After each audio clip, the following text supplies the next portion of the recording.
The barn doors hang open, swaying in the autumn wind. Inside, the darkness is absolute, thick as water, broken only by thin shafts of light that pierce through gaps in the weathered wood. The year is 1864. The place is a farm outside Frederick, Maryland, where the fields still bear the scars of war, where artillery shells have carved craters into soil that once grew wheat and corn. In the center of the barn floor lies an iron plow, twisted and bent as though it were made of soft clay. Beside it, a wagon wheel splintered into pieces, the iron rim torn apart like paper. And in the corner, pressed into the dirt, are handprints, small handprints, a child's handprints pressed so deep into the packed earth that they look like they were made in wet cement. The local blacksmith, a man named Edmund Howell, stands at the threshold, refusing to enter. He has seen these marks before. He has measured the force required to bend that iron, to break that wheel, to leave those impressions. He knows it would take the strength of 3 grown men working in unison. But there were no men here, only a girl of 9 years old with pale skin and yellow eyes and a smile that made grown men weep. Her name was Lillian Carver, and what she could do should not have been possible. What she became should not have existed. Welcome to this channel. Today, we step into a case that is not just difficult to understand, it reshapes the meaning of fear itself. Like the video, subscribe to this channel and tell me in the comments, where are you watching from? The Carver family came to Frederick County in 1858, settling on 70 acres of farmland along the Monocacy River. Robert Carver was a physician, a learned man from Baltimore who had grown tired of city life and sought the quiet rhythms of rural practice. His wife, Anne, was a seamstress, delicate and religious, prone to long silences and longer prayers. They had 3 children when they arrived: a son named Samuel, aged 14, a daughter named Catherine, aged 11, and the youngest, Lillian, who was then only 3 years old. Neighbors described the family as reserved but cordial, educated people who kept mostly to themselves. Robert established a small practice, treating farmers and their families, setting bones and delivering bobbies, earning a reputation for competence and discretion. Anne tended the house and garden, raising her children with strict discipline and constant scripture. The family seemed ordinary in every way, but Lillian was not ordinary. From the very beginning, there was something different about her. Anne Carver kept a diary, fragments of which survive today in the Maryland Historical Society archives. The earliest entries about Lillian date to 1860, when the child was 5 years old. Anne writes, "Lillian does not play with other children. When I take her to town, she watches them with an expression I cannot name. Not longing, not curiosity, but something closer to hunger. She is strong beyond her years. Yesterday, she lifted the kitchen table to retrieve a dropped spoon. The table is solid oak, heavy enough that Robert and I together struggled to move it. Lillian lifted it with one hand as though it weighed nothing. When I asked her how she did this, she looked at me with those strange yellow eyes and said, 'I did not lift it, Mother. It lifted itself for me.' I do not know what she means. I do not want to know." The yellow eyes were noted by everyone who met Lillian. It was not a subtle coloring, not hazel or amber, but a bright, almost luminous yellow like sulfur or old parchment. Dr. Carver examined her repeatedly, consulting medical texts, writing to colleagues in Baltimore and Philadelphia, seeking an explanation. No disease accounted for it. No condition in the literature matched her symptoms. The eyes were healthy, the vision perfect. But the color was wrong, unnatural, and it seemed to glow faintly in dim light, casting a pale reflection on nearby surfaces. Children in town called her the cat girl. Adults called her cursed. The Carver family stopped bringing her to church after Reverend Thomas Whitfield, pastor of the Frederick Methodist Church, declared that the child bore the mark of something unholy and should not be permitted among God's faithful until she had been examined by higher church authorities. But it was not the eyes that made Lillian truly terrifying. It was the strength. By the age of 7, in 1862, Lillian could perform feats that defied all medical and physical understanding. She could lift objects that weighed several hundred pounds with apparent ease. She could bend iron bars with her bare hands. She could tear thick rope as though it were thread. Her brother Samuel, in a letter written years later, described an incident that occurred when Lillian was 8. We were working in the field, father and I, trying to move a boulder that had been unearthed by spring plowing. It was massive, easily 1,000 pounds or more. We had rigged a lever and pulley system, but the stone would not budge. Lillian walked up to us, silent as always, and placed her small hands on the boulder. She pushed. The stone moved. Not slowly, not with difficulty, but smoothly, easily, as though it were rolling downhill. Father and I stood frozen, watching as this child, this tiny girl, shoved the boulder 20 feet across the field and into the tree line. When she finished, she turned to us and smiled. And Father, God help him, he smiled back. But I saw the fear in his eyes. I saw it and I felt it too. The Civil War came to Maryland with violence and chaos. Frederick County, positioned at the border between North and South, became a crossroads for armies, a place of occupation and battle, of wounded soldiers and burned farms. Dr. Carver found himself treating casualties from both sides, Union and Confederate, his neutrality born of professional duty rather than political conviction. The war brought strangers to the farm, soldiers seeking medical care, deserters seeking shelter, refugees seeking food. And these strangers saw Lillian. They saw what she could do, and they began to talk. By 1863, rumors had spread through the camps and garrisons, whispered stories of a demon child in Frederick County, a girl with yellow eyes who could tear men apart with her bare hands, who could lift horses, who could crush skulls like eggs. Most dismissed these stories as wartime hysteria, exaggerations born of stress and exhaustion, but some believed, and some came looking. If you're still listening, take a moment to like the video, subscribe to this channel, and tell me in the comments, where are you watching from? On a cold November morning in 1863, 3 Union soldiers arrived at the Carver farm. They were deserters, men who had abandoned their regiment after the Battle of Gettysburg, fleeing south in search of safety or oblivion. They were hungry, armed, and desperate. They demanded food, shelter, and whatever money or valuables the family possessed.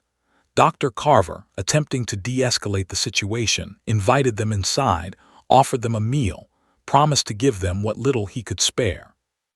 The soldiers agreed but remained suspicious, their hands never far from their weapons. Lillian was in the house, sitting at the table, watching the men with her unblinking yellow eyes. One of the soldiers, a man named Corporal James Finch, noticed her and made a crude joke about the strange-looking child. Another soldier laughed. The third told them to be quiet and eat, but Lillian did not look away. She stared at Corporal Finch with an intensity that made him uncomfortable. He told her to stop staring. She did not. He reached across the table and struck her across the face. What happened next was documented in a deposition given by Dr. Carver to the Frederick County Sheriff 2 days later. According to his testimony, Lillian did not cry out when struck. She did not react with pain or fear. Instead, she stood up from her chair, walked around the table to where Corporal Finch sat and placed her hand on his shoulder. Finch, angered by her approach, tried to shove her away, but his hand did not move her. She remained perfectly still, her small fingers gripping his shoulder, and then she squeezed. Finch began to scream. The other soldiers jumped to their feet, reaching for their rifles, but before they could act, there was a sound like breaking wood, a wet crack that echoed through the kitchen. Finch collapsed, his shoulder crushed, the bone shattered beneath Lillian's grip. She released him and stepped back, her expression unchanged, her yellow eyes fixed on the other 2 soldiers. They ran. They fled the house, leaving their wounded companion behind, and they did not stop running until they reached the Union garrison in Frederick.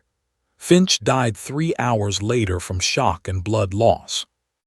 The Union Army sent an investigator, a Captain Isaiah Garrett, to interview the Carver family and assess the situation. Captain Garrett was a veteran of multiple campaigns, a hard man not given to superstition or fear. He arrived at the farm on November 14, 1863, accompanied by 2 sergeants and a medical officer. He questioned Dr. Carver extensively, examined Corporal Finch's body, and reviewed the testimonies of the surviving soldiers. He concluded that the man's shoulder had been crushed with extraordinary force, far beyond what any normal human could generate. But he was skeptical that a 9-year-old girl could have inflicted such an injury. He demanded to see Lillian. Dr. Carver complied reluctantly, bringing his daughter into the parlor where Captain Garrett waited. The captain asked her to demonstrate her strength. Lillian, obedient as always, walked to the fireplace where a cast-iron poker rested against the stones.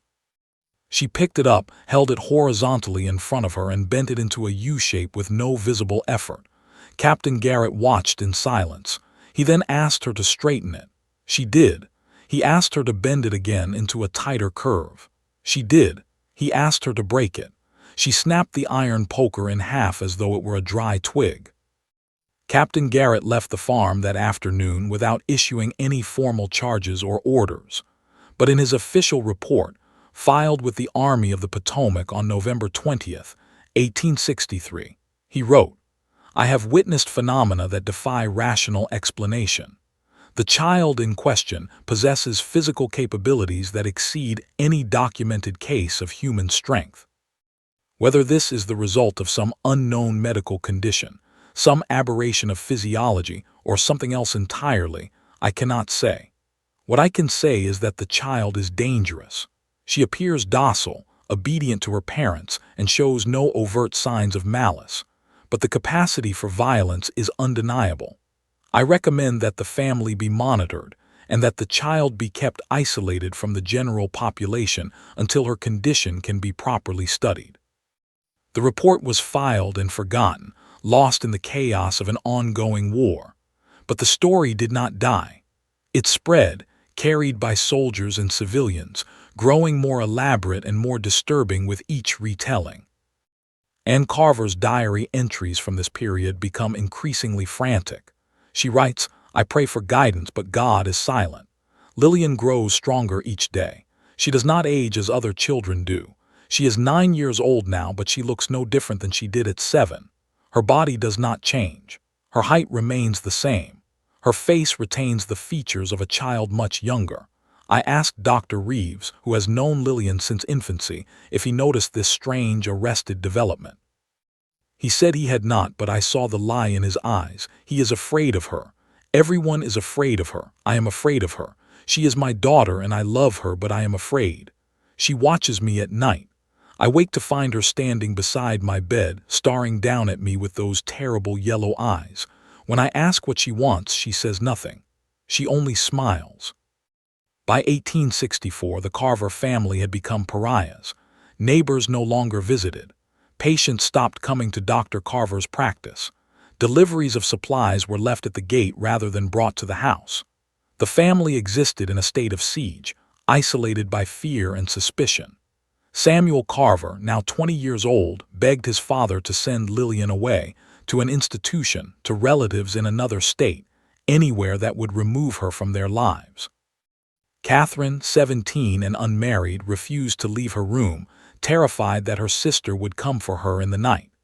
Robert Carver, trapped between his duty as a physician and his role as a father, attempted to study Lillian to understand the source of her abilities. He measured her strength, conducted experiments, recorded observations, but nothing he learned brought him closer to an explanation.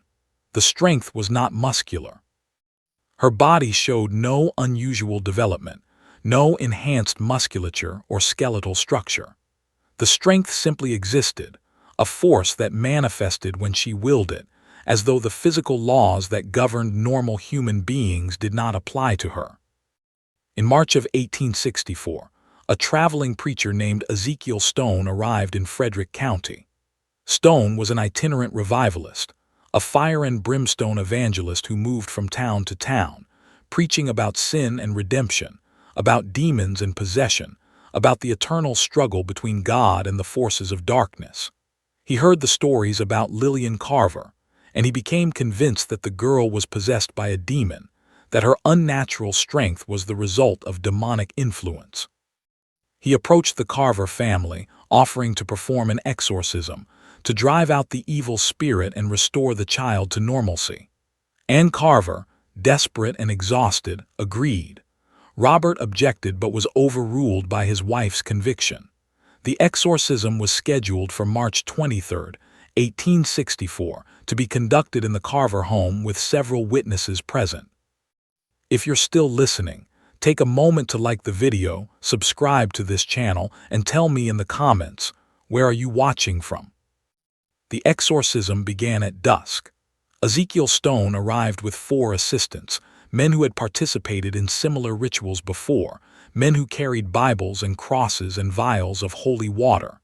They found Lillian in her room, sitting on her bed, calm and quiet. She did not resist when they led her downstairs to the parlor. She did not protest when they bound her wrists with rope and made her kneel in the center of the room. Stone began to pray, his voice rising in volume and intensity, calling upon God to cast out the demon, to cleanse the child, to restore her to purity. Lillian watched him with those yellow eyes, her expression unreadable. As Stone's prayers grew more fervent, as he sprinkled holy water on her face and pressed a crucifix to her forehead, Lillian began to change. Not physically, but the air in the room grew cold. The candles flickered and dimmed. And from somewhere deep within the house, there came a sound like grinding stone, a low rumble that vibrated through the floorboards. Stone commanded the demon to reveal itself, to speak its name. Lillian tilted her head, studying him with something like curiosity, and then she spoke. Her voice was her own, small and girlish, but the words were wrong, ancient and guttural, a language that none of the witnesses recognized. Stone stumbled backward, his face pale. One of his assistants fled the room. The others remained, frozen in terror. Lillian continued to speak, the strange words pouring from her mouth in a steady stream, and as she spoke, the rope binding her wrists began to fray, the fibers snapping one by one without her moving. When the rope finally broke, she stood up. She looked at Stone and smiled, and then she reached out and placed her hand on his chest. Stone tried to back away, but he could not move. Lillian pushed, gently, almost tenderly. Stone flew backward across the room, crashing into the wall with enough force to crack the plaster. He collapsed to the floor, gasping for air, blood running from his nose and mouth. Lillian turned to the remaining assistants and said, in perfect English, "There is no demon. There is only me." The exorcism ended in chaos. The assistants dragged Stone from the house and fled into the night. The Carver family was left alone with Lillian, who returned to her room without a word, as though nothing had happened. Robert Carver tended to Stone's injuries, finding 3 broken ribs and a fractured jaw. Stone left Frederick County the next morning and never returned. In a letter written months later to a colleague, Stone described the experience. "I have performed dozens of exorcisms in my years of ministry. I have encountered possessed individuals who spoke in tongues, who exhibited superhuman strength, who knew things they should not know. But what I saw in that house was different. The girl was not possessed. She was not controlled by an external force. She was the force. And whatever she is, it is older and more terrible than any demon I have ever faced." The incident marked a turning point. The Carver family could no longer pretend that Lillian was simply a child with an unusual medical condition. Whatever she was beyond their understanding, beyond their control. Ann Carver's diary entries from April 1864 show a woman on the edge of collapse. She writes, "I have stopped praying. God does not hear me, or he hears and chooses not to answer. Lillian is not my daughter. I do not know what she is. I carried her in my womb, I gave birth to her, I nursed her at my breast. But she is not mine. She is something else. Something that wears the shape of a child but is not a child. I see it in her eyes. I hear it in her voice. She is waiting for something, and I am afraid of what will happen when it arrives." In May of 1864, strange events began to occur on the Carver farm with increasing frequency. Animals died without cause, found in the fields with their necks broken or their bodies crushed. Crops withered in patches, the plants turning black and brittle overnight. The well water developed a foul taste, like metal and ash. And at night there were sounds. Footsteps on the roof, scratching at the windows, voices whispering in languages no one could understand. Samuel Carver reported seeing figures in the fields, tall and impossibly thin, moving between the rows of corn with a fluid, inhuman grace. When he went to investigate, he found nothing but trampled earth and strange symbols scratched into the soil, spirals and circles and patterns that made his eyes ache when he looked at them too long. The local sheriff, a man named Thomas Brennan, was called to investigate after neighbors reported the disturbances. Sheriff Brennan was skeptical of supernatural explanations, preferring to attribute the events to vandals or deserters from the war. But when he arrived at the Carver farm and spoke with the family, he found himself unsettled by their testimony and by the evidence. The animals had been killed with extraordinary force. The symbols in the fields were too precise, too deliberate to be random. And then there was Lillian. Sheriff Brennan insisted on meeting her, on assessing whether she posed a threat to the community. Robert Carver brought his daughter to the parlor where she stood quietly, her hands folded, her yellow eyes fixed on the sheriff. Brennan asked her several questions. Did she know anything about the disturbances? Had she seen anyone on the property? Did she feel safe? Lillian answered in monosyllables, polite and soft-spoken. But as Brennan prepared to leave, she said something that made him stop. She said, "You will die in 3 months, Sheriff, in August. You will fall from your horse and strike your head on a stone. It will not hurt. You will simply stop, and no one will be able to explain why." Sheriff Brennan laughed nervously, dismissing the comment as the imagination of a troubled child. But the words stayed with him, gnawing at his thoughts. On August 12, 1864, Thomas Brennan was thrown from his horse while riding through town. He struck his head on a paving stone and died instantly. The doctor who examined his body found no medical explanation for the death. The injury was minor, a small contusion on the back of the skull. He should have survived, but he did not. And when news of the sheriff's death reached the Carver farm, Lillian showed no reaction. She simply nodded, as though confirming something she already knew. If you're still listening, take a moment to like the video, subscribe to this channel, and tell me in the comments, where are you watching from? The death of Sheriff Brennan sparked panic in Frederick County. Town meetings were held, debates raged about what should be done with the Carver family and their strange daughter. Some demanded that Lillian be removed from the county, sent to an asylum or a hospital where she could be studied and contained. Others argued for more drastic measures, whispering about trials for witchcraft, about mob justice, about burning the farm to the ground. Reverend Whitfield preached a sermon declaring that the girl was a sign of the end times, a harbinger of judgment, and that the community must cleanse itself of her presence before God's wrath descended upon them all. The Carver family, trapped and terrified, made plans to flee. But before they could act, something happened that changed everything. On the night of September 1, 1864, the Carver farmhouse burned. The fire started in the early hours of the morning, spreading rapidly through the old wooden structure. Neighbors saw the flames from miles away and rushed to help, but by the time they arrived, the house was fully engulfed. The family was trapped inside. Samuel managed to break through a window, dragging his sister Catherine with him, both suffering severe burns. Robert and Anne were not so fortunate. Their bodies were found in the wreckage, burned beyond recognition, and Lillian was gone, not dead, not burned, simply gone. Searchers combed the ruins for days, sifting through ash and charred timber, but no trace of the girl was ever found. No body, no bones, no remnants of clothing or possessions. It was as though she had never existed. The official investigation concluded that the fire was accidental, likely caused by an overturned lantern or a spark from the fireplace. But many in the community believed otherwise. They believed the fire was deliberate, set by someone in town who had taken it upon themselves to rid the area of the Carver family and their cursed daughter. Others believed the fire was supernatural in origin, started by Lillian herself, a final act of destruction before she vanished into whatever darkness had spawned her. Samuel and Catherine Carver, the only survivors, were taken in by distant relatives in Pennsylvania. Samuel recovered from his injuries but never spoke publicly about his sister or the events of that terrible year. Catherine suffered lasting psychological trauma, spending much of her adult life in and out of psychiatric institutions, plagued by nightmares and visions of a girl with yellow eyes standing at the foot of her bed. But the story did not end with the fire. In the years following 1864, reports began to surface from other parts of Maryland, Virginia, and Pennsylvania. Reports of a young girl with yellow eyes appearing in rural areas, always near farms or isolated homesteads.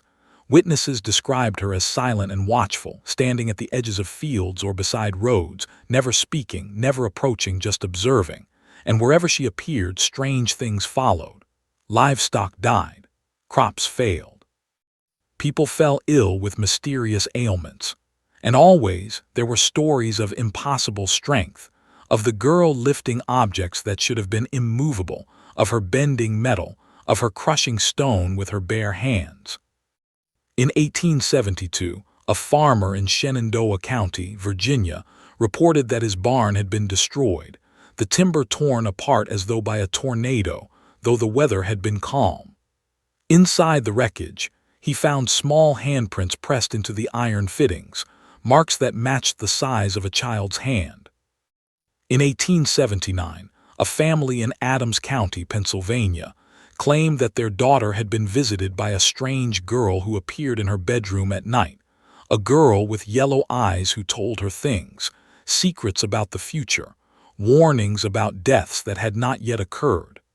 The family fled their home and never returned. In 1886, a doctor in Hagerstown, Maryland, treating a patient with unusual injuries, noted in his records that the wounds appeared to have been inflicted by someone with superhuman strength, though no attacker could be identified. He mentioned in passing that his patient had described seeing a girl with yellow eyes standing in his field the night before the attack. The pattern was undeniable. Whatever Lillian Carver had been, whatever force or entity had manifested in her small body, it had not been destroyed in the fire. It had simply moved on, continuing its strange and terrifying existence across the region. Researchers and historians who have studied the case have offered various theories. Some suggest that Lillian was a victim of an extremely rare genetic disorder that granted her unusual physical abilities, and that the reports of her appearances after the fire were simply cases of mistaken identity or mass hysteria. Others argue that she was the victim of abuse, that her strength was exaggerated by fearful witnesses, and that she survived the fire and lived out her life in anonymity. But these explanations fail to account for the consistency of the reports, the physical evidence left behind, the documented deaths and injuries that coincided with her appearances.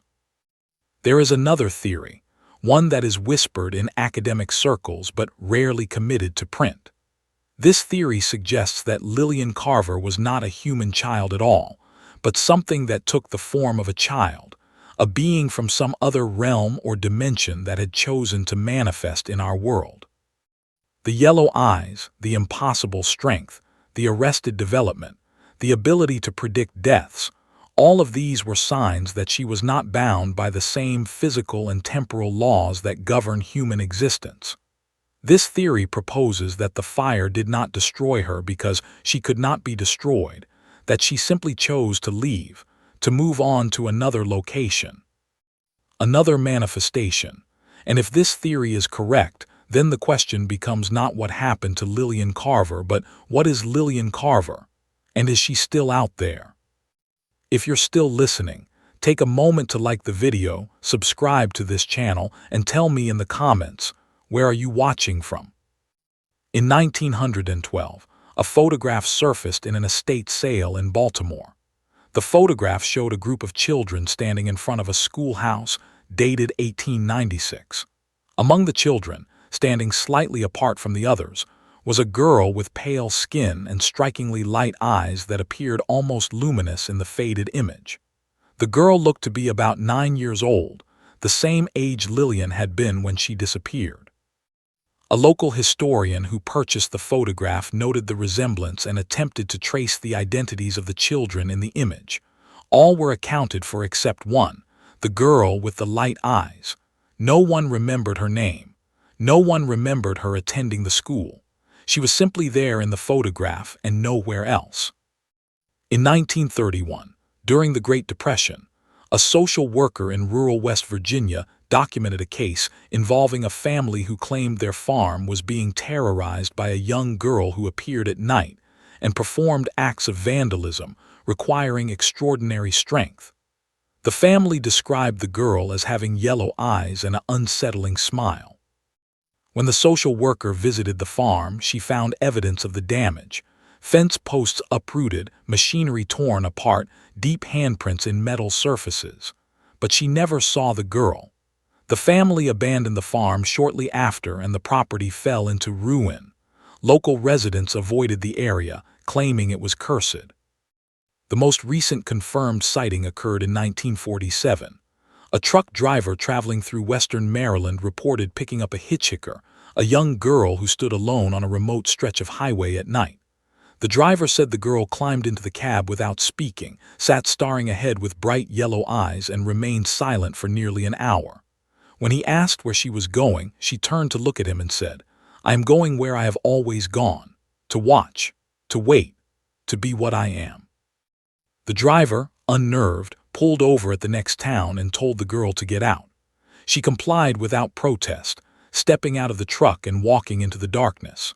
The driver reported the incident to local police, describing the girl in detail, but no matching missing person reports were ever found.